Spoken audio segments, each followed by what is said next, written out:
As the Benedictines say, ora et labora. It's not ora and then labora, but ora et labora. Pray and work together. It's one life, it's one prayer, it's one life of prayer continuously. It's no wonder our lives have become so stressful and so high strung all the time when we spend large portions of our day completely separated from God in prayer. You have enough time to pray as it is. You have enough time, even if you work 12 hours a day or 14 hours a day, you have enough time to devote to prayer. But in addition to that, your whole workday should be prayer. Your work, your craft, whatever you do is an offering to God. You will be happier if you learn to allow your work to become prayer, so that you are never separated from God. Man, my friends, this is like my 5th time trying to record this video. I've been trying to fit it in segments here and there throughout my work day over the past few days, and it just hasn't happened. Everything that could have gone wrong went wrong. Phone died, phone broke, camera wouldn't record, too much storage, had to start over. Days were longer than they were scheduled to be. Anyways, so here I am trying again. Hopefully it works out. So over the past few days, I'd been thinking about this concept and this problem that we've developed in ourselves. And I don't know whether it's a symptom of our society and our community or country. Maybe it's a symptom of technology. I don't know. But it is something that's observable. And it's that we have largely forgotten to pray. We have forgotten how to pray, how to offer prayers in our lives. Almost as a blanket statement, it's insane.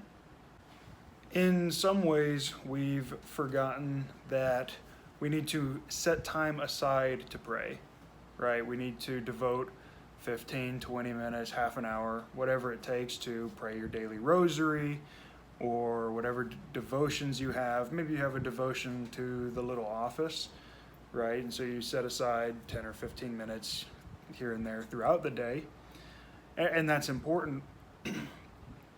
And by and large, we don't even do that. And if we do, we don't focus during it. We let our mind wander. And it's like checking a box. Oh, said my prayers today, good to go. I'm going to be a saint for sure. Well, little do you know, it takes a little bit more than saying words to become a saint. And it takes a little bit more than that to offer prayers. Now, that being said, sometimes it's very difficult to focus during prayer. You have a million things going on.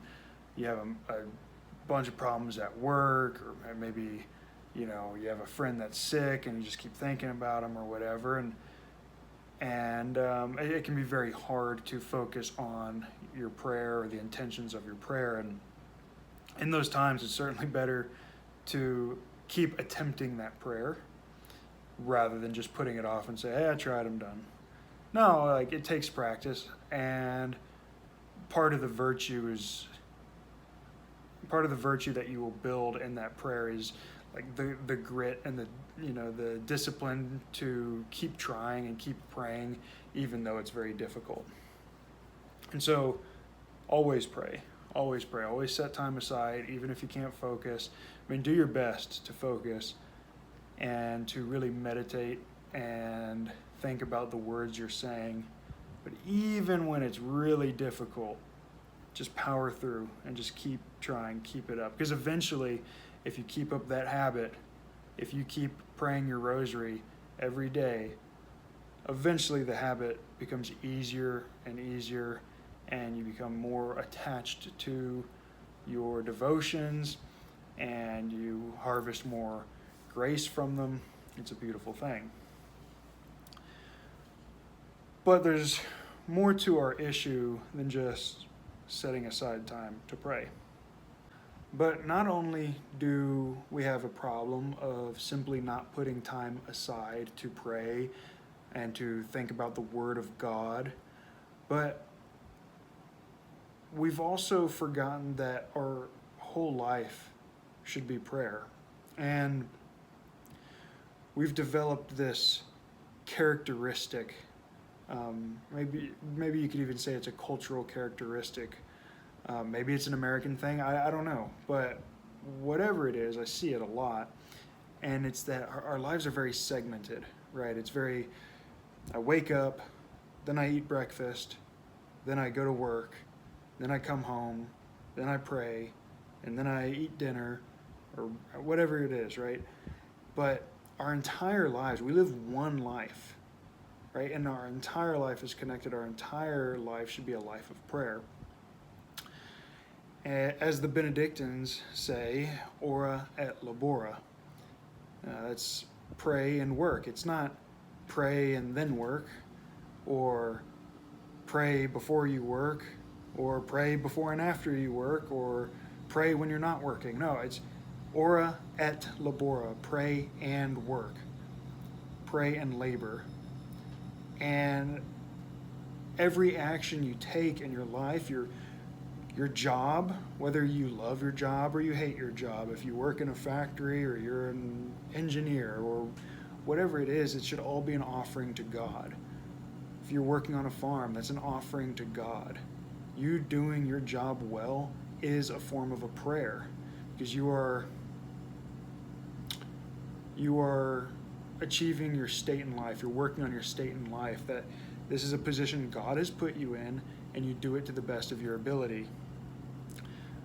It's not dissimilar from the idea of good stewardship. I am no hippie.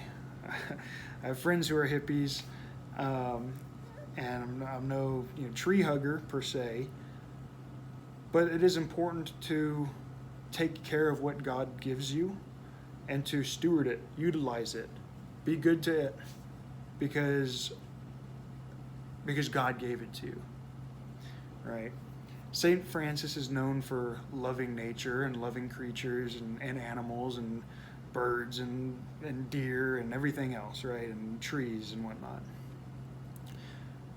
But he didn't love it for the sake of itself. He didn't love the birds because they were birds. He loved the birds because God created the birds. And God created the birds for us to love. And not love in the same sense that we would love our spouses or our parents or our children, but maybe a looser definition. If we consider the order of charity, first you owe charity to God, and then to your spouse, and then your children, and then your neighbors, and your maybe your statesmen, your countrymen, so on and so forth. And then finally at the end, you still owe a certain level of charity to the creatures that God has given you to steward and to take care of. And the reason I bring that up is to re-emphasize the importance of knowing your state in life, what God has given you, whatever it is, should be a prayer. It should be ordered as if it were a prayer. So I guess essentially my point is that we have to set time aside for devotions and prayer and meditation. We absolutely have to go to Mass. We have to utilize the sacrament of confession. We have to utilize the sacraments. But outside of that, we should remember that there is a connection between our physical and our spiritual. There is a connection between our physical body and our spiritual or soul. When you use your body, use it well, and use it for the greater glory of God. My friends, I hope that these incoherent ramblings that I provided offered you some sort of benefit or at least something to think about. As I've said before, I'm no philosopher, I'm no theologian. These are just thoughts I have while working, and thought I'd share them here. So I'd love to hear what you think and what your thoughts are on the matter, and anything else that might be on your mind. So please leave a comment and let me know. What should I think about next? I spend a lot of my time just sitting there thinking. So share me your ideas. I'd love to hear them. God bless everybody.